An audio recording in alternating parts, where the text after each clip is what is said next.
श्री गणेशाय नमः। राधे राधे दोस्तों आप सभी को हमारे YouTube channel Shraddha and faith में स्वागत है। दोस्तों आप सभी को आने वाले भादो पूर्णिमा की हार्दिक शुभकामनाएं। दोस्तों सितंबर महीने में आने वाले व्रत त्योहारों में भाद्रपद पूर्णिमा एक महत्वपूर्ण स्थान रखती है। इस दिन विष्णु और लक्ष्मी जी की खास तौर पर पूजा की जाती है। साथ ही स्नान और दान के लिए भी भाद्रपद पूर्णिमा की तिथि को अत्यंत शुभ माना जाता है। इस दिन व्रत रखकर श्री हरि की कृपा प्राप्त करने की मान्यता भी है। नारद पुराण के अनुसार इस तिथि पर उमा महेश्वर व्रत भी रखने की परंपरा है। भाद्रपद पूर्णिमा के दिन भक्त भगवद गीता और अन्य धार्मिक ग्रंथों का वाचन भी करते हैं। साल 2024 में भादो पूर्णिमा का व्रत कब रखा जाएगा, इसको लेकर कुछ संशय बना हुआ है। तो दोस्तों आइए इस वीडियो में हम जानते हैं कि इस साल भादो पूर्णिमा कब है, इसके शुभ मुहूर्त के बारे में। साथ ही हम जानेंगे इसके महत्व और पूर्णिमा व्रत के पूजन विधि के बारे में। दोस्तों भाद्रपद पूर्णिमा का व्रत 17 सितंबर 2024 को दिन मंगलवार को रखा जाएगा। इस दिन भाद्रपद पूर्णिमा तिथि सुबह 8:14 से शुरू होगी और 18 सितंबर 2024 के सुबह 4:34 पर इसका समापन होगा। इस तरह पूर्णिमा की तिथि के सूर्योदय की तारीख 17 सितंबर मानी जाएगी। भाद्रपद पूर्णिमा तिथि का आरंभ 17 सितंबर 2024 सुबह 8:14 से और भाद्रपद पूर्णिमा तिथि का समापन 18 सितंबर 2024 को सुबह 4:34 पर होगा। भाद्रपद पूर्णिमा पर भगवान सत्यनारायण की पूजा का समय 17 सितंबर को सुबह 9:11 से दोपहर 1:37 तक होगा।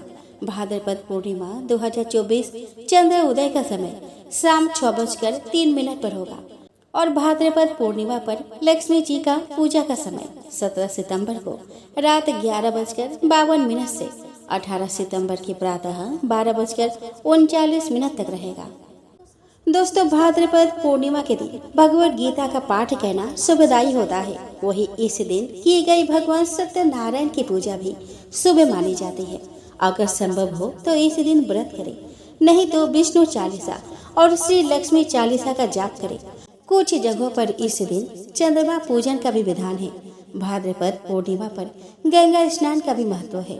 इस दिन क्रोध, तामसिक भोजन आदि से बचना चाहिए। दोस्तों इस दिन ब्रह्म मुहूर्त में उठकर स्नान आदि से निवृत्त होकर व्रत का संकल्प ले, फिर विधि विधान पूर्वक भगवान सत्यनारायण और उमा महेश्वर का पूजन करना चाहिए। पुष्प, फल, मिठाई, पंचामृत तथा नैवेद्य अर्पित करें।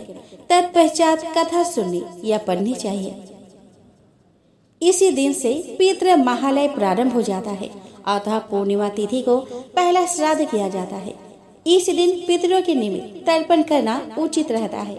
इस दिन अपने सामर्थ्य के अनुसार दान पुण्य अवश्य करें।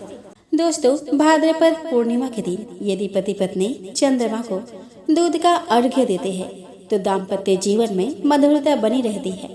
यह व्रत उमा महेश्वर से शुभ आशीष पाने के लिए किया जाता है, अतः इनका पूजन करने से सभी कष्ट दूर होकर जीवन में सुख समृद्धि आती है। दोस्तों भाद्रपद पूर्णिमा के दिन 1 कप दूध में मीठा मिलाकर बट वृक्ष के जड़ में अर्पित करें और उस स्थान की जरा सा गीली मिट्टी लेकर माथे या नाभि पर लगा ले। यह क्रिया लगातार 43 दिन तक प्रतिदिन करें। लाभ होगा, इससे पारिवारिक रिश्तों में खुशियाँ और मिठास बनी रहेगी।